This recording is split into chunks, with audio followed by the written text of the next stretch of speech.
all that, like we've talked about bikes, we've talked about kit, but like you could spend your 7,000 and none of it matters if you don't know how to pace. It's bringing it back to the very start of the conversation. You said it took you so long to finesse that. That's just repetition, I think, isn't it? You need to be getting out there, putting in effort after effort at race pace.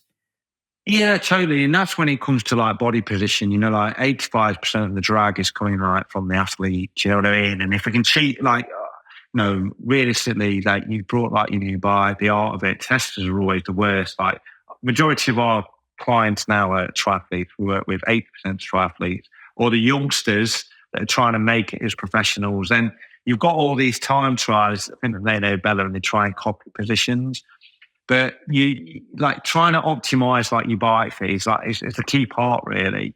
And now we've got like all these, you know, like you've got all these custom front ends. You can cheat the position, and then that'll help you pace in a much better way. You know, you can just sustain it with like all this new kit that we've got, and that's the art of it really. Once you understand how to master this position, then you can utilize it out on the course, and it's really interesting that.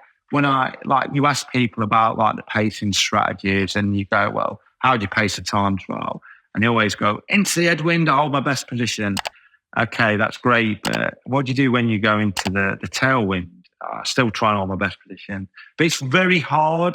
Do you know, like everything I've always learned about like pacing is into the headwind. You've got to hold a reasonable position, but power's the most important part. You know, like I always call it a medium position. You know, like it's not full shrug, it's not full head torque. You're trying to push into like the headwind. And then when you come to like, so say if we're averaging 300 for this race, and ideally into the headwind, we want to push like, we want to go like 315, 330 if we can. Then what's going to happen is as soon as you make the rotation into the tailwind section, then you can utilize the position. You utilize the position a lot more, and it's trying to get on top of the gearing as well. I think that's the art. Like I can guarantee if I do a time trial, like now I'm going to race tomorrow. I'll probably do like 325, 330 watts. I used to be able to do 400, so it's a different kind of thing. But I kind of take so much time out of people into the tailwind because, like, what I'm always trying, I'm holding my best position, but then I'm really thinking about how I'm activating through like the pedal stroke. Because what a lot of people do is they'll start to like lift up, you know, like they're not really fit processing anything. So I always kind of drop my heels a little bit more, push back into the saddle, and then really try and keep on top of the gear. And then it's the same when you always got to look at like how the pros ride really. It's like, why do they ride so quick? When they're going downhill, again, you can do like surges in pace. So I used to call it a 10-3 drill. I used to do 10 seconds on, 10 seconds on, 3 seconds off.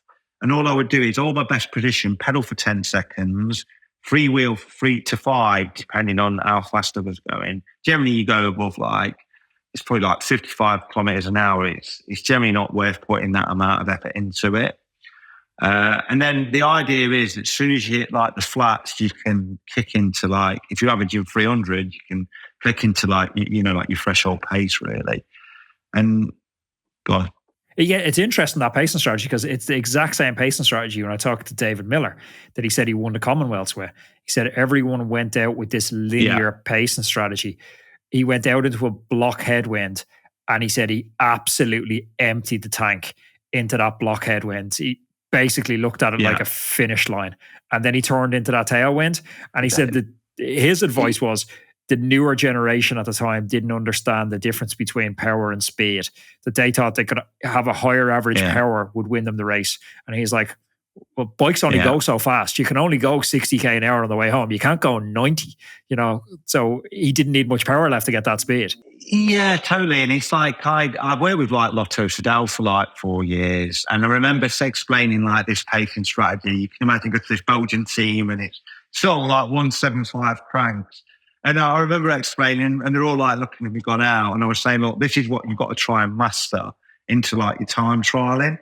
And some of them brought into it, others didn't. But I couldn't believe, like, once they understood like the pacing, you know, I was working with like Victor Camponet, Tim Wellens, Thomas de Gent, and they started winning like World Tour time trials. It was like amazing to see, but they just learned this art of pacing really. And I think that everybody's got, like if you listen to this, you think, how do I improve my time trialing? Then just experiment. Like if you like this, like this guy that goes and does, or female that kind of does like your 10-mile local TT every week, try it in different ways, because generally you're going to find like 9 times out of 10 the wind blows in like the same way, and just see like, can you shave like time off it? If you enjoyed this conversation, please click up here. There's another video I know that you're absolutely going to love, and click over here and subscribe to the channel so you don't miss any of our amazing upcoming guests.